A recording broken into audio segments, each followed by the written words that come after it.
Happiness, success to me সবসময়তে। আমি সত্যি কথা বলছি, এখন আমি যখন দেখি যে আমার ধরো অফিসের কাজ তো আছেই, সেটাকে আমি বাদই রাখছি কারণ সেটা সম্পূর্ণই আলাদা, কিন্তু এই যে ধরো আমার ভিডিও বা ক্রিয়েশনসগুলোতে আমি যখন দেখি যে মানুষজনের অ্যাকচুয়ালি ভালো লেগেছে, হয়তো ভিউজ প্রচুর হলো না, মিলিয়নসে ছড়ালো না, হতেই পারে, মানুষের সত্যি ভালো লেগেছে, মানুষজন পিন করে আমাকে বলছে, মেসেজ করে যে দাদা খুব ভালো লেগেছে, এটা একদম মনের কথা বলেছেন। সেদিন রাত্রে আমার ঘুমটা দারুণ হয়, সিরিয়াসলি বলছি। আবার বলছি, এর সাথে টাকা পয়সা কোনো সম্পর্ক নেই। ওই ফেসবুকে ওই কয়েকটা অ্যাডের জন্য কত ডলার পেলাম কি পেলাম না, আমার তাতে কিছু এসে যায় না, সত্যি আমার কিছু এসে যায় না সেটা। কিন্তু আমি এটা ভালোবেসে করছি, লোকে যদি ভালো লাগে, সেদিনকে রাত্রের ঘুমটা আমার নিশ্চিন্ত।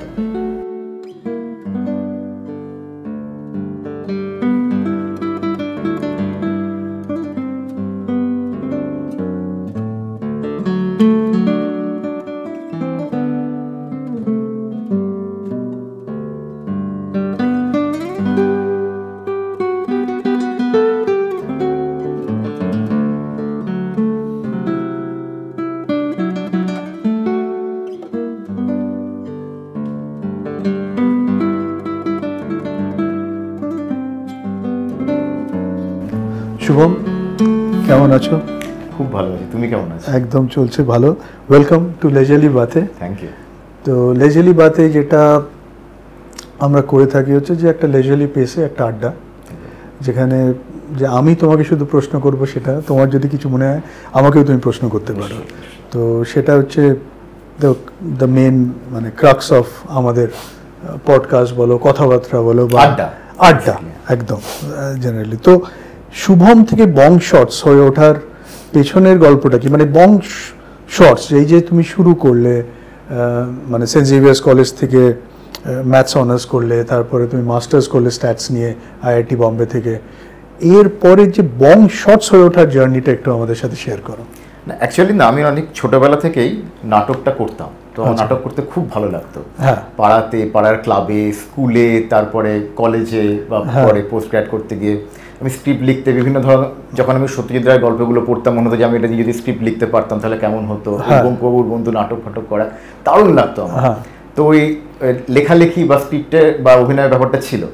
তারপরে যা হয় আর কি, যখন আমরা ধরো অফিসে কাজ করতে ঢুকলাম, তখন তো এইভাবে তো নাটক করা সম্ভব হয় না, তো বন্ধুরা মিলে শর্ট ফিল্ম করতে শুরু করলাম। আচ্ছা, নিয়ে তারপরে এই ধরো যখন কোভিডটা শুরু হলো, তখন দেখলাম যে আমি তো আর বন্ধুদের সঙ্গে সেভাবে মিশতে পারছি না। আমি তখন ব্যাঙ্গালোরে থাকি, সবাই মোটামুটি একটা ক্লাস্টারের মধ্যে ঢুকে গেছে, বাড়ি থেকে বেরোতে পারছি না। কিন্তু আমাকে আর ততদিনে আমি একটা পেজ খুলেছি ফেসবুকে, মাঝে মাঝে ভিডিও দিতাম ওরকম শর্ট ফিল্মের। দেখতাম যে না, এবার তো এটাকে চালাতে গেলে আমাকে নিজেকে কিছু করতে হবে, কত আমি আর ওই ফোনে পড়বো। তখন আমি নিজে নিজে একলা একলা শুরু করলাম করাটা, বিভিন্ন ক্যারেক্টার প্লে করা বা কখনো একলাই একটা নিয়ে আস্তে আস্তে আস্তে আস্তে এই ব্যাপারটা আর কি একটুখানি লোকজনের নজরে এলো, যতটুকুনি ভালোবাসা পাচ্ছি, ভিউজ পাচ্ছি, এইভাবেই শুরু হয়েছে। না, আমি তো এইভাবেই তোমাকে ডিসকভার করেছি বং শর্টস, এবং আমার সত্যি মানে খুব মানে রিলিফ পাই হ্যাঁ তোমার স্যাটায়ার দেখে, তোমার কমেডি দেখে, এবং দ্য চয়েস অফ মানে the placement of the script, মানে অফিস নিয়ে হয়তো অনেকেই আছি যারা আমরা ওই মানে ওই এক্সপিরিয়েন্সটা করেছি বা রিলেট করছি, বাট সেটা যখন আমরা দেখছি আরো বোধহয় এনজয় বেশি করি জিনিসটা। তো স্যাটায়ার, কমেডি, এই যে জনারটা কেন চুজ করলে? আমার মনে হয় যে এটা সব থেকে ডিফিকাল্ট একটা জনার, যেখানে লোককে হাসাতে হবে এবং সেই সঙ্গে একটা মেসেজ থাকবে যেটা লোকজনের মনে ধরবে। এবারে অনেক কথা আছে যেটা সোজাসুজি বললে লোকজনকে না সেইভাবে বোঝানো সম্ভব নয়। ঠিক আছে বললো, মানে আমার যেন কেমন মনে হয় যেটা একটা নিউজ অ্যাঙ্কার তো এরকম করেই বলেন, খুব ডিরেক্ট কথা বলে, লোকজনের সেটা ভালো লাগতে পারে, খারাপ লাগতে পারে। কিন্তু যদি কেউ সেটা কমেডির আকারে বলে তাহলে লোকজন হাসবে। এবারে কিছু লোকজন পুরোটা বুঝবে, কিছু লোকজন বুঝবে না। এবার যারা বুঝলো তারা ওই ভেতরের মানেটাকেও কিন্তু বুঝে যাবে। কাজে আমি সবাইকে ওরকম করে ডিরেক্ট বোঝাতে চাইছি না, যার বুঝবার সে ব্যাপারটা বুঝে যাবে। কাজে আমার ব্যাপারটা বিশ্বের কাছে পৌঁছে যাচ্ছে, কারণ আমি হাসাচ্ছি। এবার যে মেসেজটা যারা পাবার তারা সেটা পাচ্ছে। আমার মনে হয় যে এটা একটুখানি শক্ত কাজও, বেশ চ্যালেঞ্জিং ব্যাপারটা, আর আমার এই চ্যালেঞ্জটা ভালো লাগে। এক তো হচ্ছে মানে কমেডি আমি মনে করি যে বা satire as a genre is the most difficult মানে জনার টু রাইট। একদম একদম। মানে আর স্পেশালি যখন তুমি শর্ট ফরম্যাট কন্টেন্ট করছো, তার যে ক্রিসপনেসটা দরকার, তার যে একটা উইথ দরকার, এটা তোমার কাজে আমি খুব মানে এনজয় করি এই জিনিসটা, এই উইথটা, মানে যে টাইমিং, যেটা তোমার অভিনয়ের যে টাইমিংটা দুজনের মানে সত্যি কমেন্ডেবল। তো মানে আমার ওই ডিসকভারির পর সবসময় মনে হয়েছে যে এর পিছনের মানুষটা কি, মানে আমি যেমন শর্টস হিসেবে আমি যখন ফোন করলাম আমি বুঝতে পারছি না আমি কিভাবে বলবো, মানে কি নামে অ্যাড্রেস করবো। না তুমি যখন বলছো যে ভালো লাগে, তার মানে মানে তুমি যেহেতু এই এই লাইনের সঙ্গে এই পুরো ফিল্ম, শর্ট ফিল্ম বলো বা বাইরের ফিল্ম বলো, এইগুলোর সঙ্গে যেহেতু তুমি পরিচিত বা তুমি কাজ করছো, তারপরে আমার মনে হয় যে এটা আমার কাছে একটা বিশাল বড় পাওনা যে তোমার মতন কারোর কাছ থেকে এই ধরনের কমপ্লিমেন্টস। আমার মতন আমার মানে অডিয়েন্স যারাই দেখে তারা মানে এনজয় করছে, it is entertainment value, there is a মানে element that makes you think.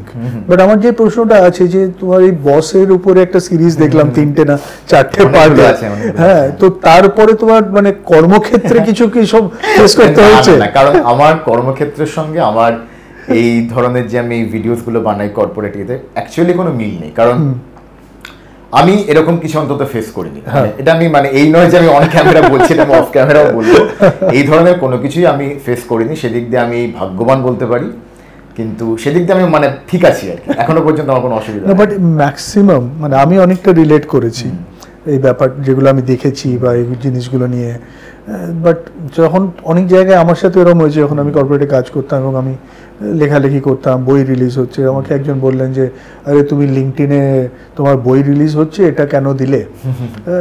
মানিলাতে বসে আছি, একটা কাজে গেছি আমরা সবাই, সকালবেলা ব্রেকফাস্ট, আমাকে বলছে এগুলো করলে এই হয়ে যাবে ওই হয়ে যাবে। তার উত্তর আমি কি দেব? মানে আমি শুধু বললাম যে দেখো এটাই আমার করার আছে, তোমার যদি অসুবিধা হয়, কোম্পানির অসুবিধা হয়, তাহলে আমি ছেড়ে দিচ্ছি, বিকেলের ফ্লাইটে চলে যাচ্ছি, অসুবিধার আমার কিছু নেই। আর কিছু তো বলার নেই। একটা ভালো মানে জীবনে অনেক সময় হয় না কিছু জিনিস তুমি অনেক সময় আমরা মানে যেটা করার ইচ্ছে একটা জিনিস, সেটাই আমি থাকতে চাই, সেটার মধ্যে ইমোশন, কিন্তু অনেক সময় পরিস্থিতি বলো, রেসপন্সিবিলিটি বলো, সার্ভাইভাল বলো, যাই বলো, সেটার জন্য আমাদের একটা দু নৌকোয় পা দিয়ে চলতে হয়। মানে ইট ইজ নট ভেরি কি বলবো, একটা পিওরিস্ট পার্সপেক্টিভে ভাবাটা খুব ডিফিকাল্ট। হ্যাঁ, তাও প্যাশনটা তো থেকে যায় না, সেটাকে তো মানে আমার মনে হয় সেটাকে পুষে রাখা উচিত। এবং যদি কেউ প্যাশনটা সত্যিই করতে চায়, তাহলে সে ভালোবেসে তাকে সেই কাজটাই কন্টিনিউ করা উচিত। কারণ আমার একটা জিনিস সেটা মনে হয় তোমার সাথে শেয়ার করছি, সেটা হচ্ছে যে আমরা যে ধরো কাজগুলো করি, মানে যারা ধরো চাকরি করি 8 ঘন্টা 9 ঘন্টা, কখনো চাপ আসলে 10 ঘন্টা, এবারে তারপরেও আমার কাছে একটা অন্তত 14-15 ঘন্টা সময় থাকছে। হ্যাঁ, 14-15 ঘন্টা সময়, এবং সেই সারা সময়টা আমি বাজার করে বা ভিডিও দেখে, সিনেমা দেখে বা ঘুমিয়ে নষ্ট করছি। মানে নষ্ট এগুলো একটাও নয়, বা ঘুমিয়ে আমি সময়টা কাটাচ্ছি না। কাজে আমি সেখান থেকে সময় বার করতে পারি আমার নিজের প্যাশনটা ফলো করবার জন্য। তো মানে একটা ইচ্ছে থাকলে কি ওয়ার্ক লাইফ বলো বা ইন্টিগ্রেশন, আমি ব্যালেন্স বলি না, ইন্টিগ্রেশন অ্যাকচুয়ালি ব্যালেন্সটা ঠিক কথা না, ওয়ার্ক লাইফ ইন্টিগ্রেশন একদম। হ্যাঁ, মানে এটা আমার মনে হয় যে এটা অবশ্যই আমরা মেনটেন করতে পারি। আমরা যারা পারি না তারা অ্যাকচুয়ালি, আমরা অনেক রকমের কথা বলি যে প্রচুর কাজের চাপ আছে, এই আছে, অবশ্যই থাকে। এই নয় যে আমার বছরের প্রত্যেকটা দিনই কাজের সেরকম চাপ নিয়ে আমি বিশাল ওয়ার্ক লাইফ ব্যালেন্স বা ইন্টিগ্রেশন মেনটেন, সেরকম নয়। এরকম অনেক দিন থাকে সপ্তাহে যে আমাকে রাত পর্যন্ত জেগে কাজ করতে হচ্ছে, কিন্তু তারপরেও ধরো আমি একটা দিন পেলাম সপ্তাহে, হয়তো শনিবারে কাজ করলাম, রোববার একটা দিন পেলাম, আমার মনে হলো যে না, আমি আজকে 3টে ভিডিও শ্যুট করব, আমি আজকে সময়টা বার করব 3টে ভিডিও শ্যুট করবার জন্য। আমি যদি 3টে কোড লেখার জন্য সময় বার করতে পারি 6 দিন, তাহলে আমি 3টে ভিডিও করবার জন্য সময় বার করতে পারবো, কারণ এটাও আমার কাজ। যখন আমরা বুঝতে পারবো যে এটাও আমার কাজ, তখন আমি সেই কাজের জন্য সময় পেয়ে যাবো। এক্স্যাক্টলি। আর সেই কাজের একটা ডিসিপ্লিন, অনুশাসন আছে, একদম তাই থাকবে, তার একটা ওয়ার্কফ্লো আছে, একদম সেটা ওয়ার্কফ্লো আছে। মানে এটা ধরো আমি একটা উদাহরণ দিচ্ছি, যখন অনেকেই ধরো স্কুলে, আমি এটা একজন বন্ধুর থেকে আমি জেনেছি, সেই বন্ধুটি খুব ভালো গান গায়, খুব ভালো গলা তার। এবারে সে যখন স্কুলে পড়তো তখন সে মিউজিক টিচারের কাছে যেত এবং গান শিখতো। ওদের বিভিন্ন পরীক্ষা টরীক্ষা হয়, তো সেখানে একবার বলেছিল যে স্যার আমার অ্যাকচুয়ালি ক্লাস টেস্ট আছে, তো আমি আসতে পারবো না, আগামী সপ্তাহে আসতে পারবো না। তখন স্যার বলেছিল যে এটাও কিন্তু তোর পরীক্ষা, এই যে তুই মিউজিক নিয়ে করছিস, এটাও কিন্তু তোর একটা ওই অঙ্ক ভূগোলের এটা একটা মতন একটা subject। সাবজেক্ট, হ্যাঁ এটা কিন্তু ওগুলো থেকে একটাও কম নয়। জাস্ট তুই স্কুলে পড়ছিস না সেইভাবে, এটাও কিন্তু মিউজিক স্কুল কিন্তু এটা। কাজে তুই কি এইটার মানে তুই কি মিউজিকের জন্য অঙ্কটাকে বাদ দিবি, সেটা কিন্তু না। এবং কে বলতে পারে পরবর্তীকালে গিয়ে তুই মিউজিকটাকেই ফলো করবি না তোর প্যাশন বল বা যা খুশি কাজের জন্য। এইটা খুব ইম্পর্টেন্ট। ছবি আঁকা, গান গাওয়া, এগুলো কিন্তু অঙ্ক করা যারা করতে ভালোবাসে, সবার জন্য হয়তো নয়, ভূগোল পড়া, বাংলা পড়া, সেগুলোর মতনই একটা খুব দরকারি একটা ব্যাপার। না না অ্যাবসলিউটলি, মানে আর মোস্টলি যেটা হয় যে এর যে এমফেসিসটা, এটা যখন তুমি করছো তখন কিন্তু অতটা আমরা বুঝতে পারি না, তখন এক্সট্রা ঠিক আছে আমাকে ভর্তি করে দিয়েছে আমি করি। কিন্তু পরবর্তীতে এটা যদি একটা প্যাশন নেয়, আমি মনে করি যে এই প্যাশনটা থাকলে বা যে কোনো একটা প্যাশন, সে ছবি ক্রিয়েটিভ হোক বা বই পড়া হোক বা যা কিছু হোক, ঘোরা হোক, কর্মক্ষেত্রের যে মানে একটা স্ট্রেস তো থাকেই, মানে একটা সেটা কিন্তু অনেক ভালো ব্যালেন্স করা যায়। একদম তাই, একদম তাই। মানে আমি আমার ক্ষেত্রে এটা খুব ওয়ার্ক করেছে। একদম একদম একদম। মানে আমি সারাদিন ধরো হতেই পারে আমার সেদিনটা ভালো গেল না, আমি যা করতে চাইলাম সেটা করতে পারলাম না, যে ডেলিভারিগুলো আমি করতে চেয়েছিলাম সেটা ঠিকঠাক করে হয়নি, দু একটা মেল এসছে এরকম যে আমার মনটা খারাপ হয়ে গেছে। কিন্তু যখন আমি যেটা মানে যেটাতে আমি খুব কমফোর্টেবল সেটা আমি করছি এবং লোকজন ভালো বলছে, তখন আমার অন্য জিনিসগুলো না অনেকটা দূরে সরে যায়। হ্যাঁ হ্যাঁ। এবং তাতে কি হয়, আমি পরের দিন যখন ধরো আমি অফিসের কাজ করতে চাইছি, তখন আমার সেটা অনেক ভালো করে পজিটিভ একটা এনার্জি নিয়ে করতে পারি। আমি যদি একই জিনিস নিয়ে রাত্রিবেলাতেও শুতে যেতাম ওই একই ভাবনা নিয়ে, আমি পরের দিন উঠতে পারতাম না পজিটিভ এনার্জি নিয়ে। Correct correct. সবসময় তো আমি জাস্ট একটা কাজের জন্য টাকা পাচ্ছি আর সেই টাকাটাই আমার জীবনের সব, সেটা কিন্তু নয় না। সেটা উপার্জন করতে গেলে আমার একটা ভালো মন থাকার দরকার। ওই যে পজিটিভ এনার্জিটা যেটা আমি বলছি, ওটা যদি আমি না পারি তাহলে আমি কাজটা করতে পারবো না। আমি তাহলে সেখানে আমি 100% অনেস্ট নই আমি তাহলে সেই কাজটা করার জন্য। না অ্যাবসলিউটলি, এটা তো একটা আলাদা রকমের মানে হ্যাপিনেস একটা দেয়, এবং সেই হ্যাপিনেসটা খুব ইম্পর্টেন্ট আমার মনে করেছি। মানে আমার যে জার্নি দিয়ে যে মানে আমি একটা সময় প্রায় জীবনের যে জিনিসটা আমি সবচেয়ে ভালোবাসি করতে, হয়তো লিখতে, 18টা বছর আমি লিখিনি। কেন লিখিনি? এই জন্য যে আমি মানে তখন আমাকে সব কিছু বন্ধ করে আমাকে I had to earn money, মানে ফর সার্ভাইভাল বলো বা টু একটা পয়েন্ট যাতে আমি ফিরে এসে আমার যেগুলো ইচ্ছে সেটা আমি যেন করতে পারি, অন্যের কাছে হাত না পেতাম। কিন্তু রোজ আমাকে যে জিনিসটা খুশি দিত বা সুখ দিত হচ্ছে যে অল্প অল্প করে আমি একটু ওই মানে সলতেতে তেল ঢালতাম, যাতে আমি 18টা বছর ওই আগুনটাকে জ্বালিয়ে রাখতে পারি। টিমটিম করছে কিন্তু জ্বালিয়ে রাখতে পারি। একদম, এই আগুন জ্বালিয়ে রাখাটা খুব দরকারি। হ্যাঁ, ওটা যখন নিভে যাবে তখন দেখবে তোমার অন্য কাজে আর আগুন তুমি জ্বালাতে পারছো না। হ্যাঁ, মানে খুব একটা রোবটিক একটা ফ্রেম অফ মানে দেখো ক্রিয়েটিভ তো সব কাজের মধ্যে আছে, যে আমি ছবি আঁকছি কি কিছু স্ক্রিপ্ট লিখছি বা ছবি বানাচ্ছি, গান গাইছি, একটা তোমার আইটির কাজে বলো বা স্ট্যাটসের কাজে বলো বা ফাইন্যান্সের কাজে বলো, যে কোনো কাজে সব কিছুই একটা আউট অফ বক্স থিঙ্কিং, সেটাও তো একটা ক্রিয়েটিভ। একদম একদম, নিশ্চয়ই তাই, নিশ্চয়ই তাই। তো সেই জিনিসটাই ফ্রেশনেসটাই থাকবে না অনেক সময়। তো সেই বাট তুমি যখন এই জিনিসটা শুরু করলে, বং শর্টস পরিচিতি পেতে আরম্ভ করলে, ভিউয়ার্স বাড়তে থাকলো, এই শুরুর সময় বাড়ির থেকে কখনো কিছু চাপ এসছে যে আইআইটির ছেলে এত ভালো কাজ করছো কর্পোরেট, এখানে এই ভাড়ামি কেন করছো? না, একদমই সেটা আসেনি। বিশেষ করে আমার বাবা খুব পজিটিভ ফিডব্যাক দেয় যে এটা খুব ভালো হয়েছে। আমি যখন বলি পজিটিভ ফিডব্যাক, তার মানে এই নয় যে খালি ভালো হয়েছে। যদি বাবার মনে হয় যে এইটা একটু ভালো হতে পারতো, সেটা আমার কাছে পজিটিভ ফিডব্যাক। এক্স্যাক্টলি, ফিডব্যাকটা আমি সবসময় পেয়ে যাই। বাহ, সেটা আমার ওয়াইফও দেয় যে এটা ভালো লেগেছে, এটার ব্যাকগ্রাউন্ডটা এই পর্দাটা কেন ইউজ করলি, অন্য পর্দা ইউজ করতে পারতিস। এই জিনিসগুলো, এইগুলো একটা সাপোর্ট। তারা হয়তো আমাকে স্ক্রিপ্ট লিখতে সাহায্য করতে পারছে না, তারা হয়তো আমার সঙ্গে অ্যাক্টিং করছে না, কিন্তু এই মেন্টাল সাপোর্টগুলো দিয়ে যাচ্ছে। বা ঠিক আছে, ও এখন শুটিং করছে, আমরা বাড়ির পাম্পটা চালাবো না, আমরা ওয়াশিং মেশিনটা বা মিক্সিটা এখন চালাবো না। হ্যাঁ, এগুলো বিশাল সাপোর্ট। না এই দেখো, এই যে বাড়ির থেকে এই যে সাপোর্টটা, এটা কিন্তু সব জায়গায় সবাই পায় না। নিশ্চয়ই। আর এবং এটা খুব দরকার হয়, কেন কখনো কখনো দেখো কে সাকসেস কে ফেলিয়ার এটা কেউ বলতে পারে না। আর সাকসেস ফেলিয়ার বলে তো ইম্পর্টেন্ট আমার মনে হয় তোমার কাজটা শুরু করা এবং কাজটা যাই হোক তুমি সেই প্যাশন নিয়ে করে যাচ্ছ দিনের পর দিন, আমার কাছে এটাই সাকসেস। একদম। এবং অনেক অনেক মানে তুমি তো জানবে, কারণ তুমিও তো অনেক বছর কর্পোরেটে ছিলে, তারপরে এখন তুমি এই ধরো ফিল্ম টেকনিক্সের সব লাইনে তুমি এসছো, কাজ করছো।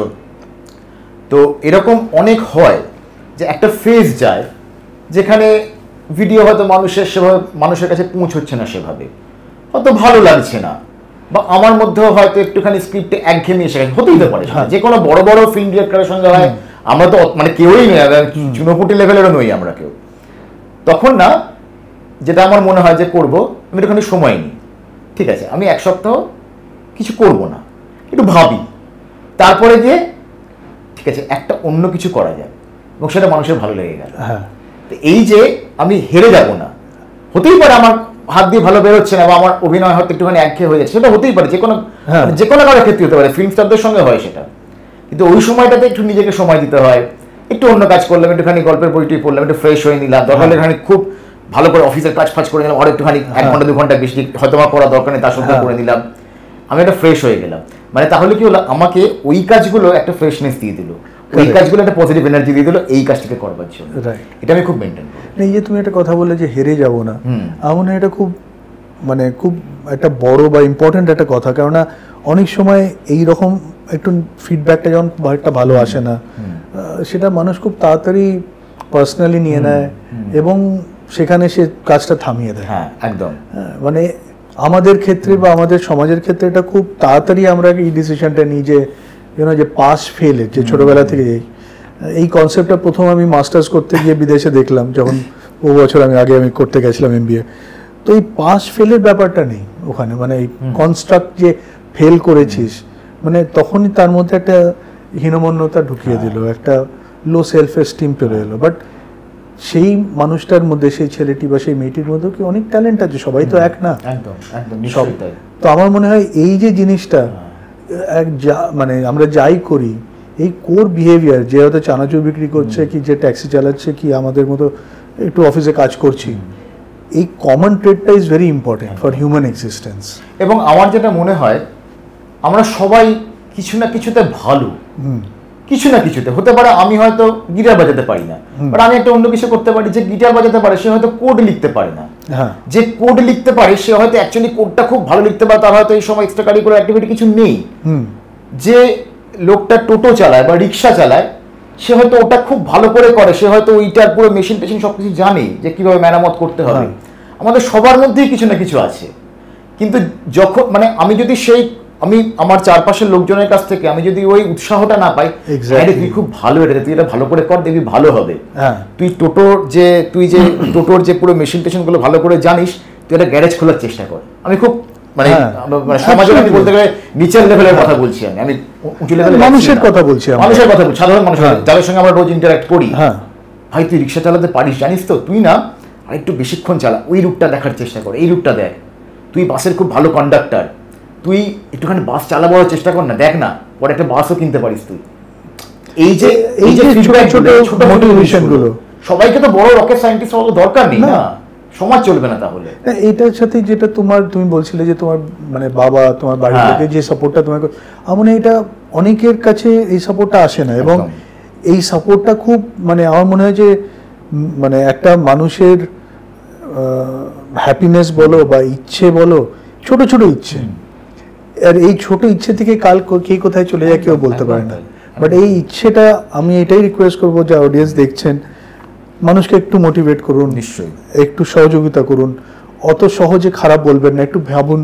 আমরা যদি পজিটিভ কথা বলি, পজিটিভ সমাজ তৈরি করতে পারবো। একদম তাই।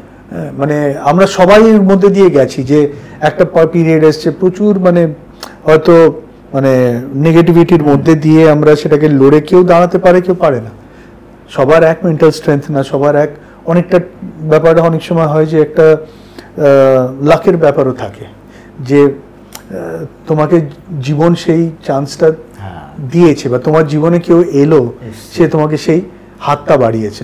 সবার জীবনে সেটা হয় না। তো অ্যাজ মানে মানুষ হিসেবে, সমাজের একজন প্রতিনিধি হিসেবে, ছোট হোক বড় হই, এই ছোট্ট কাজটা যদি আমরা আমাদের আশেপাশের লোকের সাথে করি, আমার মনে হয় আমাদের সমাজটা একটা পরিবর্তন আসতে পারে।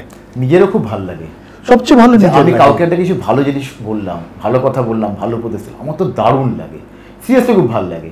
না এটা খুব ইম্পর্টেন্ট একটা জিনিস, মানে কিছুই না, কিছুই না। কিন্তু খুব মনটা ভালো হয়ে গেল। ভাই তুই খুব ভালো রং করতে পারিস, দেওয়ালে রং করছিস, দারুণ হয়েছে রে, রংটা খুব সুন্দর হয়েছে, সে খুশি হয়ে গেল।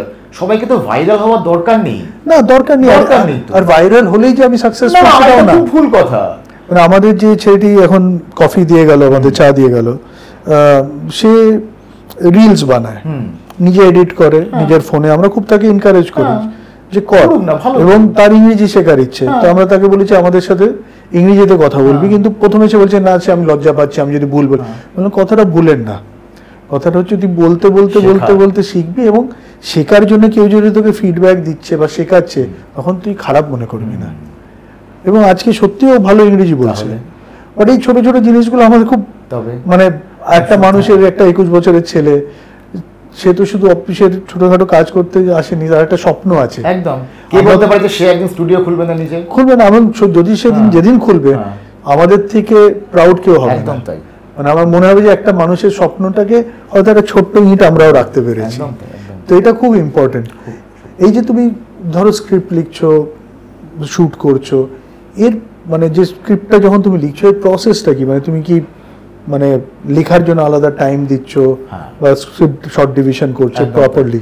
লেখার জন্য আমি সবসময় আলাদা টাইম দিই, এবং আমি মনে করি যে ওই সময়টা সম্পূর্ণভাবে আমার নিজের, আমি ওই সময়টাতে কোনো কাজ করবো না। এই নয় যে আমি অফিসের কাজ করতে করতে স্ক্রিপ্ট ভাবছি না, তাহলে আমি অফিসের কাজটাও করতে পারবো না, তাহলে সেখানেও আমি অনেস্টি দেখাচ্ছি না, আমি আমার নিজের প্রতি তো অনেস্টি দেখাচ্ছি না স্ক্রিপ্টের প্রতি।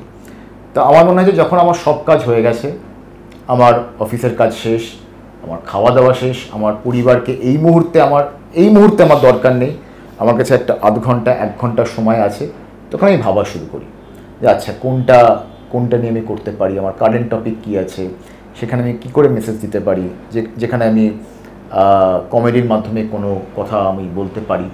তো এটা সময় লাগে আমার, আধ ঘন্টা 45 মিনিটের পুরো একটা প্রসেসটা চলে, হয়তো দেখলে মনে হচ্ছে 3 মিনিট 3.5 মিনিট, বাট বারবার কাটাকুটি সেটা একটা চলতেই থাকে, একটা ফাইনালাইজ করে, তারপর তার শুট থেকে আরম্ভ করে তারপর তো পোস্ট প্রোডাকশন হবে। এবং কতবার এরকম হয়েছে যে আমি শুট করে ফেলেছি, আমি আপলোডই করলাম না, আচ্ছা পছন্দই হলো না ব্যাপারটা, আচ্ছা পছন্দই হলো না আমার, আমি আবার স্ক্রিপ্টে চেঞ্জ করলাম, কিন্তু এটা সময় নষ্ট নয় আমার কাছে। হ্যাঁ, এটা একটা লার্নিং প্রসেস, এটা একটা মানে হ্যাঁ লার্নিং, এটা একটা প্রসেস। কতবার তো এরকম হয় যে ধরো অফিসের কাজ করছো তুমি, তোমার বস বললো যে না এই পিপিটিটা ভালো করে বানানো হয়নি, মানে সেটা সময় নষ্ট না, সেটা তো নয়। ওখান থেকে তুমি 4টা পয়েন্ট নিয়ে নেবে, আর 6টা পয়েন্ট জোগাড় করবে, 10টা পয়েন্ট হয়ে যাবে। এক্স্যাক্টলি। বাট তুমি যে মানে পোস্ট প্রোডাকশনে এডিট থেকে আরম্ভ করে সব গ্রাফিক্স থেকে সব নিজেই করো? হ্যাঁ, আমি এটা নিজেই। বাহ, এটাও একটা বিরাট বড় এফর্ট, মানে এটা তো হ্যাঁ, মানে এখন একটু মানে সুবিধা হয়ে গেছে, তো কারণ এখন মোবাইলে বিভিন্ন রকম অ্যাপ চলে এসেছে, তো সেটা করতে অনেক সুবিধা হয়, বা ধরো ইনস্টাগ্রামে অনেক ফিচার্স আছে, সেগুলোকে তুমি ইউজ করতে পারো, মিউজিক দিয়ে, নানা রকমের টেমপ্লেটস আছে, সেগুলো একটু সহজ এখন বলতে পারি আমি। এটা কিন্তু 4 বছর আগে এতটা সহজ ছিল না।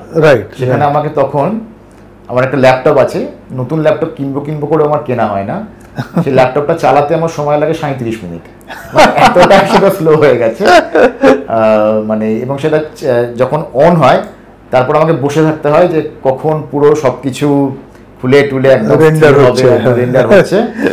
তারপরে ইনফ্যাক্ট আমার পার্টিশনও করা নেই, ড্রাইভটা জাস্ট সি ড্রাইভই আছে, পার্টিশন করাবো আমি সেটা 2018 সাল থেকে ভাবছি, এখন আমার পার্টিশন করা হয়নি। এবং ল্যাপটপটা আমার নিজেরও নয়, বাবা কিনেছিল, বাবা থেকে আমি নিয়ে নিয়েছি ল্যাপটপটা, কারণ ওটা তোমার পুরোটা ফোল্ড করে দেওয়া যায়, পছন্দ হয়েছিল। তার বাবা তুই ল্যাপটপ নিয়ে আমি ডেস্কটপে কাজ করবো, সেই ল্যাপটপে আমাকে আপলোড করতে হতো, আমি ক্যামেরা দিয়ে শুট করতাম, আমাকে আপলোড করতে হতো, তারপরে সেটাকে আমি কখনো বন্ধুকে পাঠাতাম, সে তোমার প্রিমিয়ার প্রোটো দিয়ে এডিট করতো, আমি প্রিমিয়ার প্রো কিনিনি, আমি একটা অন্য সফটওয়্যার কম দামে কিনে আমি এডিট করতাম। বিশাল প্রসেস ছিল, একটা ভিডিও 4.5 মিনিটের ভিডিও আপলোড করতে আমার সময় মানে পুরো প্রসেস করতে আমার সময় লাগতো প্রায় 3 থেকে 4 ঘন্টা। মানে আমি একটুখানি ওরকম যে হ্যাঁ ল্যাপটপ তো আছে চলছে, আর নতুন ল্যাপটপ কেনার দরকারটা তো এইটা হতো। এখন কাজটা অনেক সহজ হয়ে গেছে, টুলস অনেক বেড়ে গেছে এতে। তো কখনো এরকম হয়েছে যে ধরো মানে এই যে তুমি শুরু করলে, যে প্রথম যখন একটা তোমার ভিডিও মিলিয়ন ভিউজ পেলো, এই কেমন লাগলো, মানে ওই মুহূর্তটা কিরকম, কি মনে হচ্ছে আই হ্যাভ অ্যারাইভড? আমার মনে আছে আমি ব্যাঙ্গালোর থেকে কলকাতা ফিরছিলাম, আইটির ভিডিও ছিল ওটা। ওটা প্রথম মিলিয়ন ভিউজ পেয়েছিল। তারপরে আগের মানে ওটা হয়ে যাওয়ার পরে আগের অনেক ভিডিও মিলিয়ন ভিউজ পেয়ে গেছে, বাট ওটা প্রথমবার ক্রস করেছিল। তো ওইটা আমি সকালবেলাতে আপলোড করে দিয়েছিলাম এয়ারপোর্টে যাওয়ার আগে, আপলোড করে দিয়েছিলাম ভিডিওটা। এবং তারপরে আমি এয়ারপোর্টে পৌঁছে গেছি, ওখানে খেয়েছি টেয়েছি, আমি দেখেও নি কী হচ্ছে, থাক যা হচ্ছে হোক।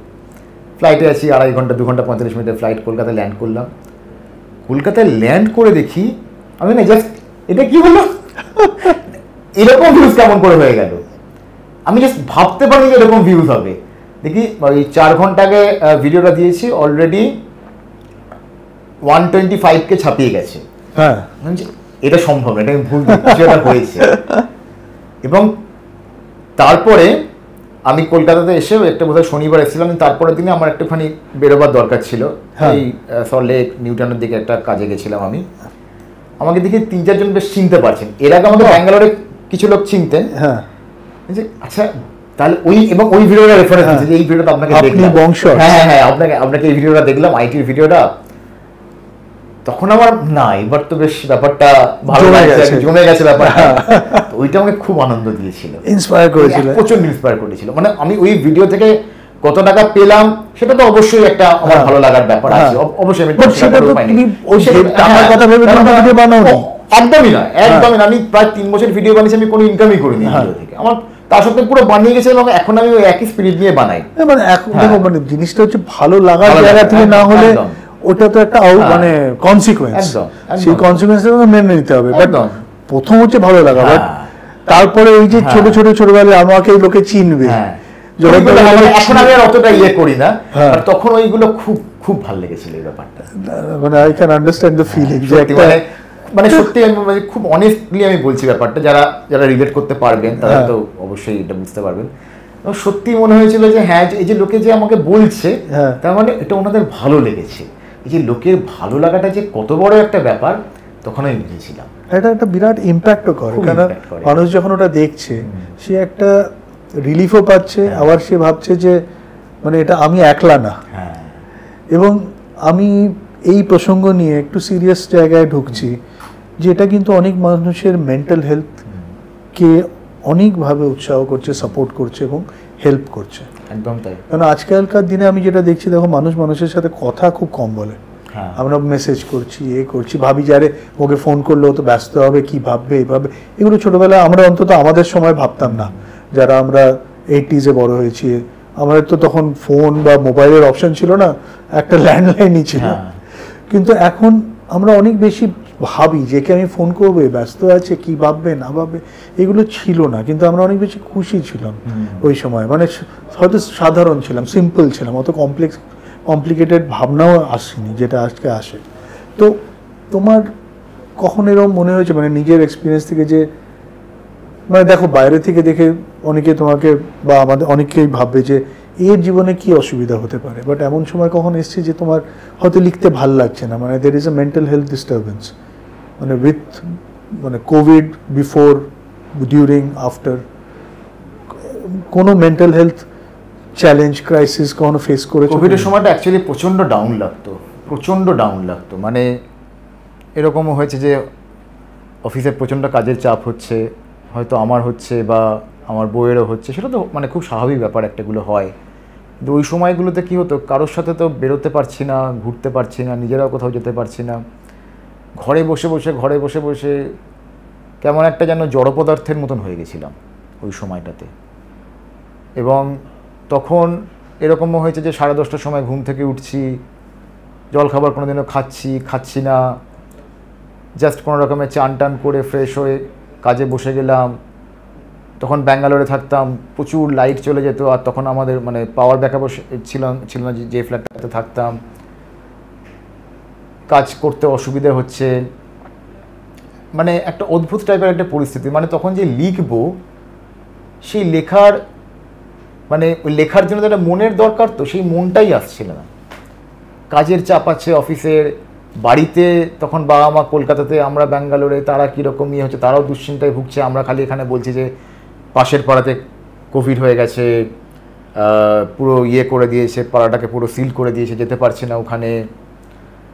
আমার মনে আছে যে খাবার জল ফুরিয়ে গেছে, আমাদের লিফট চলছে না, আমি খাবার জল ওই পুরো বড় বড় ওই ইয়েগুলো কিনে নিয়ে আসছি, যে জারগুলো হয়, সিঁড়ি দিয়ে দিয়ে উঠছি, মানে এই সময় তো আমি এই কাজগুলি করতে হবে আমাকে, তখন আমাকে ওই লেখার মতন বা ওই অ্যাক্টিং করার মতন মানসিকতাও নেই আমার।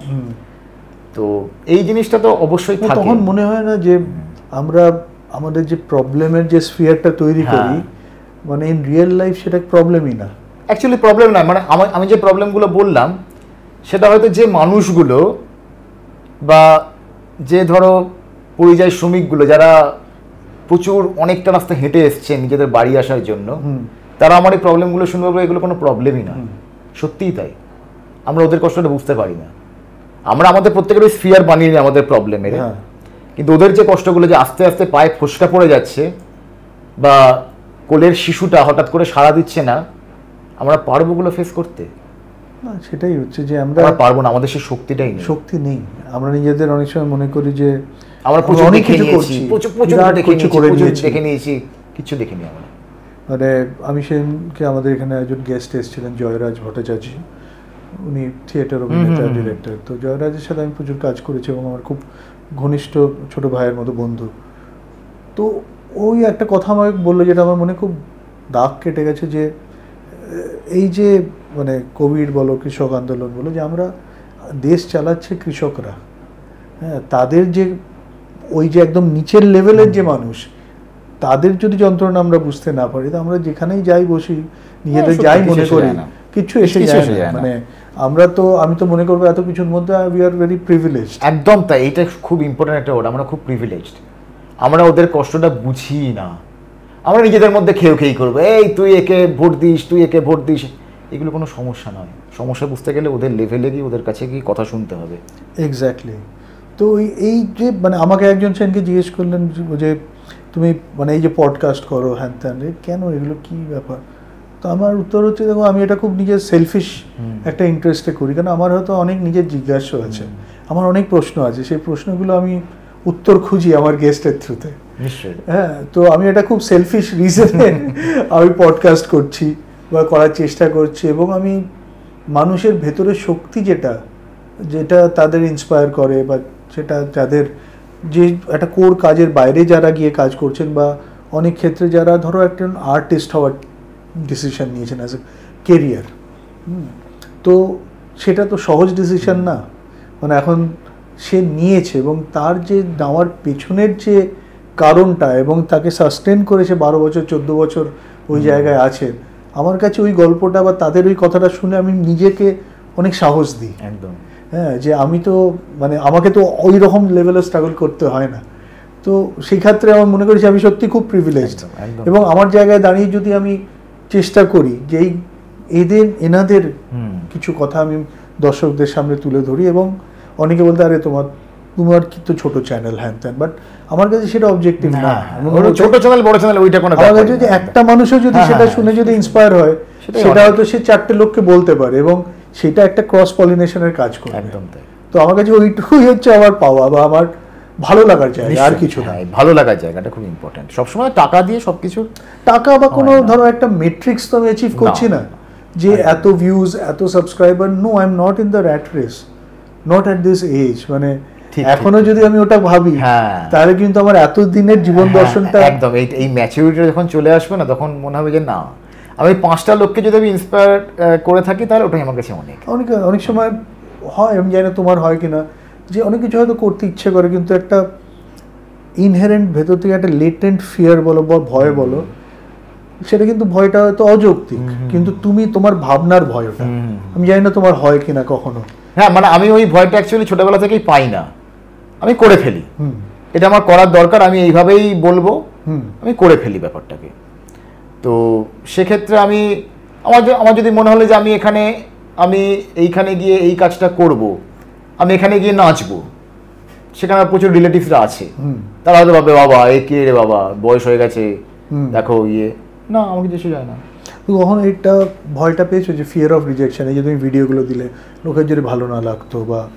না, অ্যাকচুয়ালি পাইনি, আমি কখনো পাইনি। এটা খুব ইম্পর্টেন্ট, আমি একদম পাইনি। যে মানে যদি আমার ভালো না লাগে তাহলে আমি সেটাকে উইথড্র করে নেবো, আমি সেটা দেবোই না, আপলোড করবো না, বা আপলোড করার পরে কিছুক্ষণ পরে আমার না আমার ভালো লাগছে না এটা, আমি উইথড্র করে নেবো। বাট লোকে আমায় কি বলবে সেটাই মাথাতে রাখি না। আসে হয়তো নেগেটিভ কমেন্ট আসছে, আমি কি করতে পারি? আমি তাদেরকে বন্ধ করতে পারি না। যতক্ষণ আমাকে পার্সোনালি অ্যাটাক করছে আমি সেই কমেন্ট ডিলিট করি না। বা খুব উল্টোপাল্টা কথা বললো, কারণ ইনফ্যাক্ট আমাকে অ্যাটাক করলো না, হয়তো আমাকে কেউ সাপোর্ট করেছে, বা হয়তো আমাকে কেউ উল্টোপাল্টা কথা বলেছে, এবার অন্য একজন লোক যিনি হয়তো আমার ফলোয়ার আমাকে সাপোর্ট করেন, তিনি ওই লোকটিকে গিয়ে আক্রমণ করছেন, আমি কিন্তু তখন ওই কমেন্টটাকে ডিলিট করে দেবো, না তুমি করতে পারো না ওরকম। আমার কাছে এগুলো খুব এটা খুব একটা ইম্পর্টেন্ট কথা তুমি বললে, যে তোমার ওই ফিয়ার অফ রিজেকশনের ভয়টা, কেন আমার মনে হয় যে মানুষের এগিয়ে যাওয়ার পথে, আমি এগেন সাকসেস ফেলিয়ার বলছি না, বা সাকসেসফুল হওয়া বা ফেল মানে সে নট সো সাকসেসফুল হওয়ার, এগিয়ে যাওয়া, আমার কাছে এগিয়ে যাওয়াটাই হচ্ছে সাকসেস। সেই এগিয়ে যাওয়ার পথের সবচেয়ে বড় হিন্ডারেন্স, যে প্রথম পাটা ফেলার জায়গায় অধিকাংশ লোক কিন্তু এই ফিয়ার অফ রিজেকশনটাতেই আটকে যান, মানে ওই পাঁচিলের উপরে বসে যে আমি এদিকে চাপাবো কি এদিকে চাপাবো। আর এইটা এই সময় এই ক্ল্যারিটি অফ ডিসিশন বা কনভিকশনটা আমার মনে হয় খুব ইম্পর্টেন্ট। তো মানে আমি দর্শকদের এটাই বলবেন যে কাইন্ডলি এটা মনে রাখবেন যে ফিয়ার অফ রিজেকশন যেটা হয়, আসাটা স্বাভাবিক, আমরা সবাই মানুষ, এটা আসবে, এটা যে আসে না সেটা না, বাট এটা যখনই আসবে, প্রত্যেক মুহূর্তে আসবে, তখন আপনাকে কোন দিকে ঝাঁপাতে হবে এর ক্ল্যারিটিটা আপনার, এটা কেউ আপনাকে বলে দেবে না, একদম, সেটা খুব ইম্পর্টেন্ট। তো আমার যে আরেকটা তোমার ভিডিওগুলো খুব ভালো লাগলো, ইটালি সিরিজ। তো তুমি তো মানে মোটামুটি খুব ঘোরাঘুরি তো করো, এবং ঘোরাঘুরির সময় তোমার একটা জিনিস দিই, টিম্বারসনিক। তো এটা একটা কনজিউমার ইলেকট্রনিক্স ব্র্যান্ড, আমি ইউজ করি, it's a EarPod. I hope তুমি এনজয় করবে, তোমার ট্রাভেলের একটা সাথী হয়ে থাকবে। খুব ভালো, খুব ভালো গিফট এটা, থ্যাংক ইউ। তো এই যে ইটালি সিরিজটা তুমি করলে, তোমার একটা ভিডিও দেখলাম যে তুমি এয়ারপোর্টে ডিউটি ফ্রিতে কিছু শুট করলে, তো এটা কি মানে অ্যাডহক না প্ল্যান ছিল? কিছু কিছু করব সেটা আমি ভেবেই গেছিলাম, আচ্ছা এগুলো আমি করবো, এবং কেউ করবো। তারপর ওখানে গিয়ে ব্যাপারটা একটু বোঝার চেষ্টা করলাম যে কিভাবে করা যায়। অফকোর্স আমি যখন কোনো বিদেশে যাচ্ছি তখন তো আমার ওখানকার নিয়মগুলো দেখতে হবে না, খুব একটা অসুবিধা কিছু নেই। তারপর কিছু কিছু অ্যাডহক চলে এলো, আরে এটা করা যেতে পারে, এটা করা যেতে পারে। তারপরে মানে যখন ফিরে আসার পর না মনে হয় যে এ বাবা ওইটা করলাম না, তো ঠিক আছে আবার পরের বারে গেলে করতে হবে। এগুলো খুব ইয়ে হয়, মানে আমি প্ল্যান করে করার চেষ্টা করি, তারপরে কিছু থেকে জানা ইস আরেকটু করলে ভালো হতো, এরকম। আমি সত্যি খুব এনজয় করেছি, স্পেশালি ট্রেনের ভিডিওগুলো, মানে যেটা আমাদের সবারই হয়েছে, কখনো কখনো বিদেশে গিয়েছি, আরে প্লাস এই যে চকলেট কেনার ব্যাপারগুলো, মানে এই যে বিদেশ থেকে যে চকলেট আনতে হবে, কিন্তু ওই ব্র্যান্ডই আজকাল আমার পাওয়া যাচ্ছে, সেটা ফেরো রোশে হোক কি টোবলন হোক, আগে যেটা আলাদা ব্যাপার ছিল, মানে বাট ওই একটা কিছু না নিয়ে গেলে সেটা আমার প্রবলেম। একদম তাই, সেই আইফেল টাওয়ারের থেকে কিনলে সেটা 5 ইউরো, আর সেটা নিউ মার্কেট থেকে কিনলে 10 টাকা, এবং এখানকার কোয়ালিটি অনেক ভালো। হয়তো দেখবি যে এখান থেকে জিনিসগুলো গেছে ওইখানে, তাই হয় কি ঘুরে চলে এলো। হ্যাঁ তাই হয়। আমি মানে বিশেষ করে ইটালিতে গিয়ে তো এতই বাঙালিরা আছেন ওখানে, প্রচুর আছে, মানে ওখানকার পিসাতে বা রোমে বা তোমার ফ্লোরেন্সে পুরোটাই বাংলাদেশিরাই সব দোকান খুলে বসে আছে, স্ট্রিটের ইয়েরা। তো যখন গেছিলাম তখন বলছি আপনি কোথেকে এসেছেন? ইয়েতে থাকেন, মানে ইউরোপেই থাকেন? আমি বললাম আমি কলকাতা থেকে এসেছি। কলকাতা থেকে এসছেন, ঘুরতে এসছেন? হ্যাঁ ঘুরতে এসেছি। তাহলে দেখুন আমাদের চামড়ার জিনিস খুব ভালো এখানে। তারপরে একজন বলছে যে আমরা ইয়েতেও আমাদের দোকান আছে, আপনাদের চামড়াপট্টি এখানে পাকসার কাছে এখানে দোকান আছে, আমরা ওখানে মালটাল পাঠাই। চামড়াপট্টের জিনিস তাহলে চামড়াপট্টে দিকে কিনবো, কেন ফ্লোরেন্সে কিনতে যাবো? না এখানে দেখুন এসে যখন নিয়ে যান না, আমাদের ট্যাংরাতে গিয়ে তো কিনবো, কেন কিনবো? এগুলো খুব ভালো হয়। ওই যে মানে একটা এক্সপিরিয়েন্স অফ কালচার আর সেই পার্সপেক্টিভটা, এইটা যখন হিউমারের সাথে মিক্স হয় তার একটা আলাদা মানে একটা জিনিস কি, যে বাইরে গেলে না, আমি জাস্ট একটুখানি বলতে চাইছি আর কি, সোশ্যাল মিডিয়াতে আমরা এখন হয় না যে এই ভারত বাংলাদেশ এই ইলিশ মাছ এই নিয়ে ঝগড়া ঝাঁটি, ক্রিকেট নিয়ে এই চুরি করছে এই করছে, এগুলো তো চলতেই থাকে। আমি এগুলোকে একটা পাত্তা দিই না, কারণ আমার প্রচুর বাংলাদেশি বন্ধু আছে যারা আমাকে যথেষ্ট সাপোর্ট করেন in terms of giving positive feedbacks and all. আমি সবসময় চেষ্টা করি শিক্ষিত মানুষদের থেকে শিক্ষা নিতে, হ্যাঁ। এবং পুঁথিগত শিক্ষা নয়, হ্যাঁ। পুঁথিগত শিক্ষিত মানুষ না, যারা সত্যিকারের শিক্ষিত মনের দিক থেকে। তিনি হয়তো রিক্সাও চালাতে পারেন, তিনি কোনো আইটি কোম্পানি বড় হেডও হতে পারেন। আমি মনে করি দেখো, প্রকৃত শিক্ষা মানে আমরা ইউনিভার্সিটি অফ লাইফ থেকে যা শিখি, হ্যাঁ, সেটা আর কোনো ইয়ে না। তো এইবারে বাইরে গেলে কি হয় না, বাইরে গেলে আমি দেখেছি সেটা বাংলাদেশি, পাকিস্তানি, ভারতীয়, এরা নিজেদেরকে সত্যি বন্ধু বলে মনে করে, এক হয়ে যায়। আমি তো এই নয় যে প্রথমবার বিদেশে গিয়ে হঠাৎ করে দেখছি, আমি আগেও যখন গেছি, আমি তখন স্পেনে ওই ওদের ওখানে একটা রেস্টুরেন্টে গেছি, এবং স্পেনেও প্রচুর পাকিস্তানি আছে, বাংলাদেশি হয়তো একটু কম ছিল, ছিল, পাকিস্তানি প্রচুর আছে, ইটালি তো আছে। সেখানে গিয়ে আমরা একটা দোকানে অর্ডার দিয়েছি, বোধহয় কিছু একটা ওরকম পিৎজা বা পাস্তা অর্ডার দিয়েছি, ভুলে গেছি। তো যে ভদ্রলোক গেলেন, জিজ্ঞেস করলেন যে आप लोग क्या इंडिया से हो? অবশ্যই উনি তো বাংলা বলতে পারবেন না। বললেন যে হ্যাঁ। কাহা সে? দিল্লি? অবশ্যই ওটা একটুখানি নর্থের এটাকে বেশি ফিল করেন। না না, কলকাতা সে। अरे यहाँ पे तो इंडियन, श्रीलंकन, बांग्लादेशी, पाकिस्तानी सब भाई भाई है, बाकी जो भी दुश्मनी है वो तो पॉलिटिशियंस के बीच में है, हम लोग का क्या जाता है। মানে এই যে মানে ওরা মানে সবাই রিঅ্যাকশন, হ্যাঁ, ওরা বলছে যে আমরা একই থালাতে খাই, কিন্তু লিটারালি ওরা তাই করে। না না, এক্স্যাক্টলি। আমি তোমাকে বলি আরেকটা কথা, যখন আমি প্রথম মাস্টার্স করতে যাই ক্যানবেরাতে 98-এ, সেটা আমার হয়তো দেশের বাইরে প্রথম যাওয়া, এবং ইউনিভার্সিটি অফ ক্যানবেরাতে আমার মনে হয় স্টুডেন্টস ইউনিয়নে একটি ছেলে আসছে, ভারতীয়র মতোই দেখতে। তো আমরা নোটিশ বোর্ডে কিছু দেখে ঘুরলাম, হাসলাম। তো আমি বললাম যে আমি শুভদীপ। তো ও হাত বাড়া, শুভদীপ বম্বে সে, তখন আমি বম্বে থাকতাম। তো বললো সাজ্জাদ, ক্লিফটন, করাচি। আমি প্রথম রিয়াকশন, শুভম, এটা আমার সবসময় মনে থাকবে, আমি 2 পা পিছিয়ে গেলাম, কেন আমি জানি না। এবং পরবর্তীতে ওই ছেলেটি আমার রুমমেট হলো, এবং আমার সবচেয়ে ক্লোজেস্ট বন্ধু। হ্যাঁ, এইটাই হচ্ছে ব্যাপার, সবচেয়ে ক্লোজ। আমি তো বলবো যে আমাকে মানে যেভাবে হেল্প করেছি, তখন তো স্টুডেন্ট, তোমাকে অন্য কাজও করতে হচ্ছে, তার তোমার টিউশন ফি জোগাড় করতে হচ্ছে, মানে অনেক রকমের কাজ করতে হয়, এবং মানে একটা স্ট্রাগল আছে which you are enjoying, okay. But এর মধ্যেও জীবনের এত বড় লেসন আমরা শিখতে পেরেছি। স্পেশালি আমি বলবো যে আমি যে বাড়িটায় থাকতাম, সেটা আমি একমাত্র বাঙালি, সে বাকি 2 জন বাংলাদেশি, 4 জন পাকিস্তানি। কিন্তু মানে তখন না, কে কোথায় সেটা না, জীবনের লড়াইটা মানুষকে আরো কাছে নিয়ে আসছে। একদম এটাই। আর ওদের একটা ফ্যামিলির মতো আমরা থাকতাম তখন। তো আর মানে প্রত্যেক দিন একটা লড়াই, মানে বাঁচার লড়াই, কিন্তু স্বপ্নটাকে দেখে দেখে লড়ছে। একদমই তাই। তো তুমি যেটা বললে, সেই জন্য আমি এটা মানে বললাম আর কি, মানে অনেক দিন পর আমি কারোর সাথে শেয়ার করছি এটা, যে এই জিনিসটা কিন্তু আমরা মানে যারা বাইরে গেছেন, বাইরে থেকেছেন, যারা এরকম ইন্টারাকশনটা করেছেন, এই যে ট্রাভেলিং এবং যে মানুষের সাথে যে ইন্টারফেসিংগুলো হয়, ইন্টারাকশনগুলো হয়, এতে কিন্তু অনেক কিছু শেখা যায়। মানে আমরা না, মানে যখন আমরা ধরো একই জায়গাতে আবদ্ধ থাকি, আমরা সত্যি কথা আমরা কুঁয়োর ব্যাং হয়ে যাই। তো তখন আমরা যা দেখছি সোশ্যাল মিডিয়া দেখে না, ওইভাবে শিক্ষা পাওয়া যায় না। হ্যাঁ, মানে যারা আমাকে যদি কেউ মানে নেগেটিভলি ইনফ্লুয়েন্স করছে, আমি তাহলে ওইভাবে আমি ইনফ্লুয়েন্সড হয়ে যাচ্ছি। ওইগুলো কোনো কিছুই নয়, তোমাকে বেরোতে হবে। আমি 4টে কমেন্ট দেখে আর 2টো ভিডিও দেখে আমি শিক্ষা পাবো না, ওই শিক্ষাগুলো পাবো না। আমি দেশের কালচার সম্বন্ধে আমি জানতেই পারবো না। আমাকে বেরোতে হবে বাইরে, আমাকে বুঝতে হবে যে অ্যাকচুয়ালি মানে যে লোকটা হয়তো নেগেটিভ কমেন্ট করছে, সে তো জাস্ট করবে বলে করছে, তার হয়তো বাড়িতে বউয়ের সঙ্গে ঝগড়া হয়েছে বলে সে নেগেটিভ কমেন্ট করছে। সে লোকটা হয়তো ভালো লোক, এক্স্যাক্টলি, সে লোকটা হয়তো অ্যাকচুয়ালি ভালো চায় মানুষের।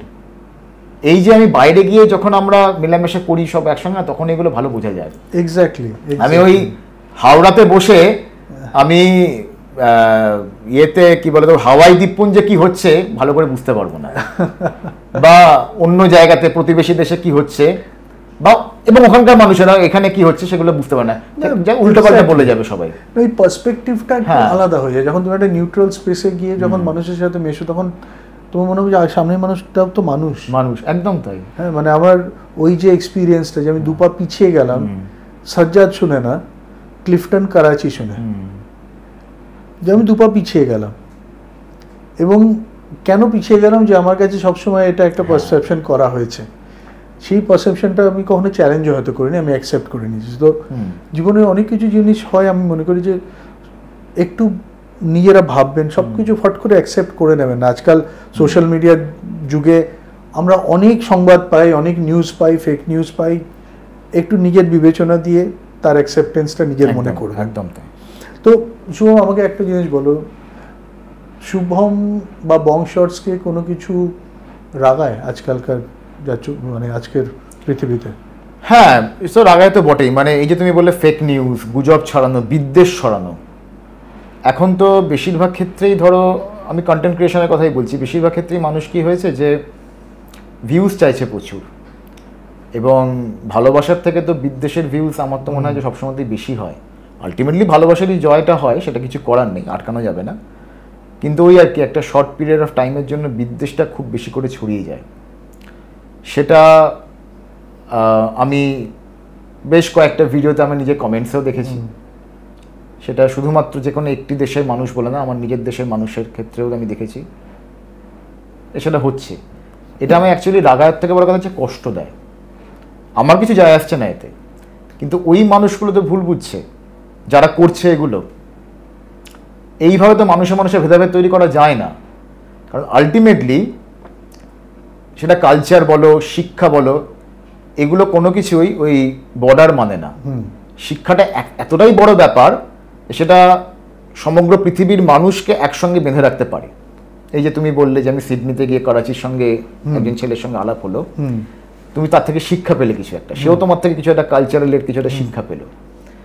তো এইগুলো আমি, যারা ইনফ্লুয়েন্সার, সোকল যারা ইনফ্লুয়েন্সার, যারা জাস্ট ভিউজের জন্য এগুলো বানাচ্ছে, তাদের কোনো অবজেক্টিভ নেই। জাস্ট তাদের অবজেক্টিভ হচ্ছে টাকা কামানো, বিদ্বেষ ছড়ানো। তারা সেই কাজে কিছু ক্ষেত্রে সফল হচ্ছে, কিছু মানুষের তারা ব্রেন ওয়াশ করতে পারছে, আলটিমেটলি কোনো লাভ হচ্ছে না। এটা আমায় প্রচণ্ড রাগায়, প্রচণ্ড কষ্ট দেয়। না, অ্যাবসলিউটলি, মানে এটা, মানে এই জিনিসগুলো, এই যে মানে যেটা তুমি বলে ভিউজ বা একটা পপুলারিটি, এবার মানে যে প্রশ্নটা আমি তোমাকে করতে চাই হচ্ছে যে তোমার কাছে মানে what is more important, to be popular or to be remembered? To be remembered, সবসময়। পপুলার হতে চাইলে আমি আজকে রাস্তাতেও গিয়ে যতুর পার্কের মোড়ে গিয়ে আমি নাচতে পারি, আমি নাচি এক্ষুনি, আমার 10 মিলিয়ন ভিউজ হয়ে যাবে। আমাকে দুটো মিষ্টির দোকান থেকে আমি কোলাবোরেশন অফারও পেয়ে যাবো, যে আপনি আমাদের দোকানের সামনে এসে নিচে যান। হ্যাঁ, মানে সেই অফারটা পাওয়া বড় ব্যাপার, আমি বলছি না যে আমি ইয়ে করছি না, আমি জাস্ট একটা এক্সাম্পল দিচ্ছি। বা আমাকে কোনো একটা রিয়েলিটি শোতে গিয়ে বললে যে সব ইয়ার নাচবে, তারপরে তোমার একটা স্পেশাল একটা অ্যাপিয়ারেন্স হবে, হতেই পারে, আজকাল তো হয় এরকম। হ্যাঁ, না আমি নিজে দেখেছি। হঠাৎ আমরা ওই আউটরাম ঘাটে মাস 2-3 আগে, তো আমি, আমার স্ত্রী এবং আমার ছেলে গেছি ঘুরতে। তো হঠাৎ আমরা একটা জায়গায় চা খাচ্ছি দাঁড়িয়ে গঙ্গার ধারে, হঠাৎ একটা দেখলাম মানে একটা জামা এরকম করে উড়ে আমাদের মাঝখানে এসে পড়লো, আর একটা ছেলে এসে মানে অদ্ভুত পাগলামির মতো নাচতে আরম্ভ করলো। ঠিক আছে, আমি বুঝতে পারছি না, তারপর চাওয়ালায় আমাকে বললো চিন্তা করবেন না, রিল বানাচ্ছে। আমি ভাবলাম কি হলো, মানে মনে হলো যে এরকম তো আমার অভিজ্ঞতা হয়নি যে এরকমও হয় রিল বানাবার জন্য। তারপর দেখলাম দুটো ছেলে ফোন নিয়ে তাকে রিল বানাচ্ছে, আরেকটা সে যে জামা ছুড়লো, যে একটা সে নিজের জামা ওঠালো না, আরেকটা তার লোক আছে যে জামাটা ওঠালো। আবার কিছুক্ষণ আগে গিয়ে দেখলাম আবার ওখানে ওই জিনিসটা সে করছে। বাট এর মানে কি আমি বুঝলাম না। আমাকে চাওয়ালা বলো নেই ঘাবড়ানো, আমাদের রিল বানা অভ্যস্ত, ব্যাপারই না একদম। আমি সত্যি কিছুক্ষণের জন্য ভাবলাম যে আমার স্ত্রী পুত্র আছে, আমি কি ঠিক হ্যাঁ, মানে আগে তো সব মানে একলা থাকলে কি ব্যাপারটা আলাদা। হঠাৎ দেখলাম একটা চা খেতে খেতে গঙ্গার ধারে একটা বিকট আওয়াজ হলো, তারপর একটা জামা এসে পড়লো আমাদের মাঝখানে, তারপর একটা লোক বিরাট মানে অঙ্গি ভঙ্গি করে পাগলের মতো নাচছে। তো সেটা দেখে মানে আমার মানে সোশ্যাল মিডিয়ার যে এই রূপটাও আছে, এটা আমি অভ্যস্ত না। সত্যিই তাই। তো তোমায় ধরো যে এই যে সাকসেস অফ বংশর্স, আজকে যে তুমি এগোলে, তোমার পরিচিতি, কালকে যদি তোমার কাছে কোনো ছবির অফার আসে, তুমি করবে লেখা বা অভিনয়? সেটা আমাকে দেখতে হবে যে আমি মানে ধরো আমি চাকরিও তো করি, এবং সেটা আমি ভালোবেসে করি। এই নয় যে সেটা আমি চাকরি করার জন্য চাকরি করছি, সেটা আমার ভালো লাগে বলে করছি। তো আমাকে সেটা বুঝতে হবে যে সেটা আমাকে কতটা অন্য কাজগুলোকে আমাকে টাইম ম্যানেজ করতে হবে, আমি কতটা নতুন কাজে টাইম দিতে পারবো, সেটা যদি আমি সর্ট আউট করতে পারি তাহলে আমি অবশ্যই করতে চাই। গ্রেট। তো তোমার কাছে আমি একটা প্রশ্ন জিজ্ঞেস করবো, একটা ফ্রেজ বলবো, সেটা তুমি আমাকে বলবে যে তোমার মতটা কি এতে। Is success happiness or happiness success to you? Happiness success to me সবসময়। আমি সত্যি কথা বলছি, এখন আমি যখন দেখি যে আমার ধরো অফিসের কাজ তো আছেই, সেটাকে আমি বাদই রাখছি কারণ সেটা সম্পূর্ণই আলাদা, কিন্তু এই যে ধরো আমার ভিডিও বা ক্রিয়েশনসগুলোতে আমি যখন দেখি যে মানুষজনের অ্যাকচুয়ালি ভালো লেগেছে, হয়তো ভিউজ প্রচুর হলো না, মিলিয়নসে ছড়ো না, হতেই পারে, মানুষের সত্যি ভালো লেগেছে, মানুষজন পিন করে আমাকে বলছে, মেসেজ করে যে দাদা খুব ভালো লেগেছে, এটা একদম মনের কথা বলেছে, সেদিন রাত্রে আমার ঘুমটা দারুণ হয়, সিরিয়াসলি বলছি। আবার বলছি এর সাথে টাকা পয়সা কোনো সম্পর্ক নেই, ফেসবুকে ওই কয়েকটা অ্যাডের জন্য কত ডলার পেলাম কি পেলাম না, আমার তাতে কিছু এসে যায় না, সত্যি আমার কিছু এসে যায় না সেটা, কিন্তু আমি এটা ভালোবেসে করছি, লোকে যদি ভালো লাগে সেদিনকে রাত্রের ঘুমটা আমার নিশ্চিন্ত।